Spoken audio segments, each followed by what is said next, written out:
Assalamu alaikum wa rahmatullahi wa barakatuh. To some of you and peace out to the rest of you.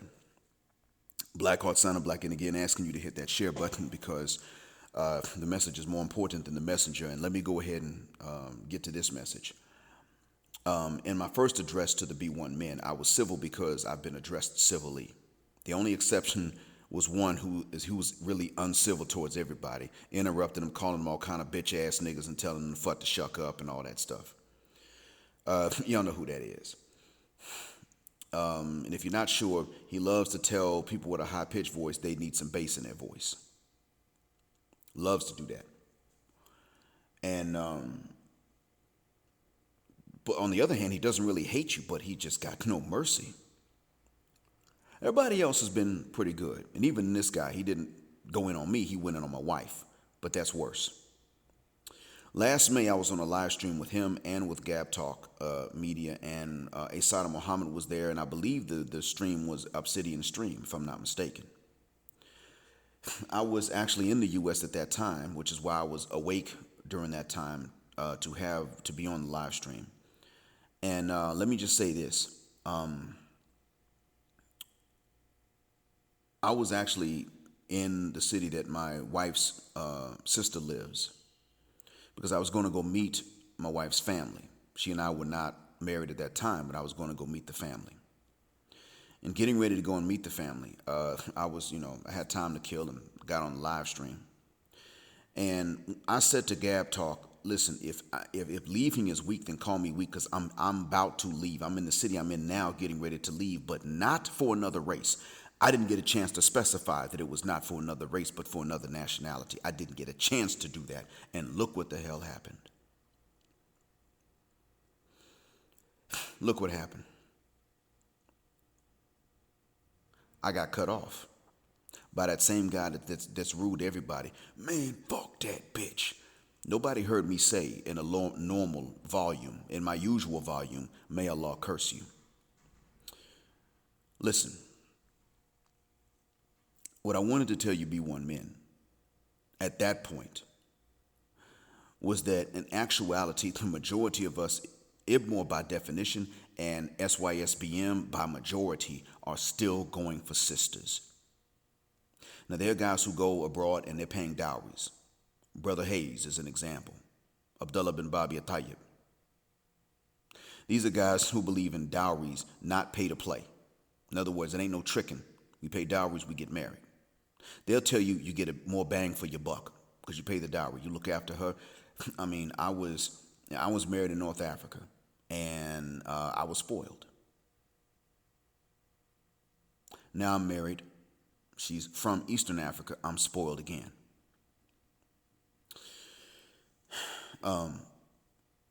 There are others who go and they pay to play. I don't recommend it. I don't condone it. I'm not allowed to as a Muslim. But what they say that when they pay to play abroad, they get more bang for their buck compared to when they're in the West. They say the same thing. I'm going to tell you this, though. And this is going to blow your minds, many of you that are B1. I've never been with a prostitute, and still. Not having been with one, I can tell you that what these guys are getting when they pay to play abroad makes those women more useful than the non-pros in the West. Oh yeah. You can go to the West,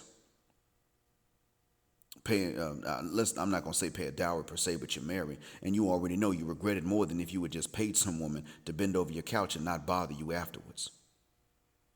That's really what happens. So the day that marriage, which is a holy institution in all of our faiths, becomes a stupider decision to make than paying to fornicate is the day that the society's gone. It's been gone, actually. I mean, look, it starts in the home. We could all agree on that. But I've taught your kids. I've seen how they're being raised. When they have good parents, the negative influences from the other kids who don't supersedes the influences from the parents that are good. I mean, that's one reason I left geographically before I knew anything about IBMOR or SYSBM. I want you guys to not ask me why I'm addressing you. And IBMOR and SYSBM men, I'm going to answer your question as to why I address them at all. I'm addressing you B1 men because you're addressing us, and I'm addressing you to tell you that you're addressing the wrong party. We did not drive Bonquisha and Boom Chic and Sapphire away from us. She drove us away from them. That's it, hands down. And many of us are still going black, just not in the West. I don't know how many people have told you this before, so I'm saying it. But the West is jacked up. The US, Canada, the UK, many Caribbean islands. I've heard Belize was ratchet. I saw an interview with two Belizean girls and got the impression this father mucker's ratchet as hell. I know that Dongayard in Jamaica, you know about that low cast. They still want Badman and Rude Boy. It's just high Bristophilia with a different accent of the same language, English. That's it. And I ain't got time for none of that stuff. So that being said, it's not my job, and it's not the job of any black man to sit back and wait while Boom Chica and Sapphire and Bonquisha decide that we're finally good enough after they have gone and shared the same 13% of adult men between them and had their babies and had their diseases. No, I'm done with that. Through with that. Herpes is already too bad. It's already out there bad, and it is not curable. Now, a lot of people have herpes for non-sexual reasons, and a lot of people don't know they have it. I'm aware that this exists. But what I want you all to understand is that by itself is a reason that we should not be sitting up here and accepting that they made mistakes in their past that we were not allowed to make.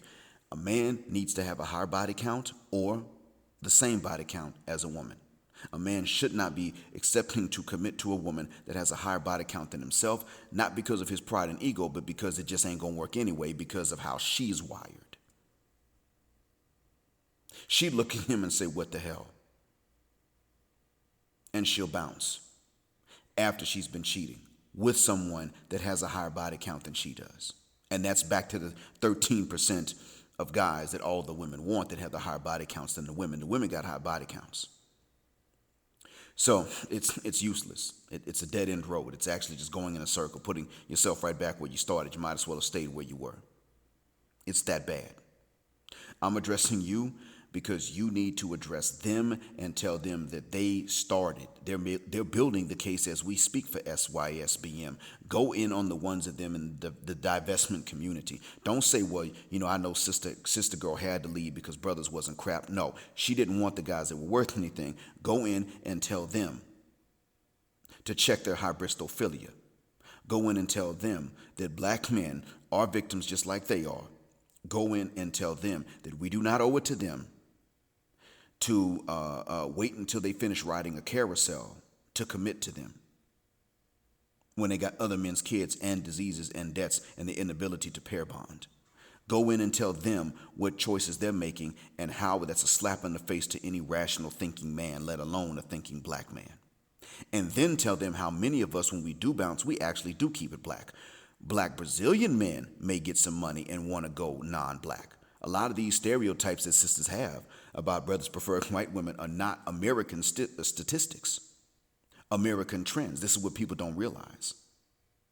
And the only reason I know about abroad, it's not because I'm smart. It's just because before I went abroad, I listened to people tell me about where they were from. I fudded the shuck up and listened.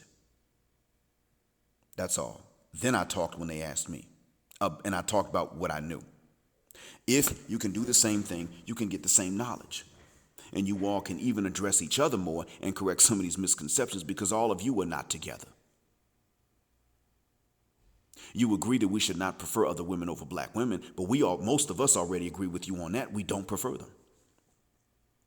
We may give them a chance, but we don't walk around preferring them over others. Many of us do not do that. However, if you're talking to some B1 guys, or you're trying to tell them about SYSBM, and you say that this is the case with us, you're going to wind up recruiting for us those of them who do prefer other women over black women and fill our ranks with them accidentally. And we don't need that because most of us ain't that way. You see? You go around trying to tell these young brothers to avoid us, and this is exactly why I'm going to go after your sons' hearts and minds. And others like me are going to do the same thing. And we ain't going to use YouTube to do it. We're going to do it in person. Exactly why we're going to tell them about SYSBM. So that if you're going to try to flood our ranks with the ones of them who actually disprefer black women just because they're black, which means they do have an inferiority complex, we're going to replace them with better from amongst the ranks of your own sons and nephews, if you can even have any kids, because we already know you championing for black women does not mean that they're going to bend over your couch or help you drain your testes on their cervix. Doesn't mean that necessarily. Some of you who never got none before, then started to champion for them, know this all too well. Anyway, that's a topic for another recording. I've said enough. Thanks for listening. The blackest man on social media signing black out again. Assalamu alaikum in black. Male power, just 'cause Sapphire don't like it.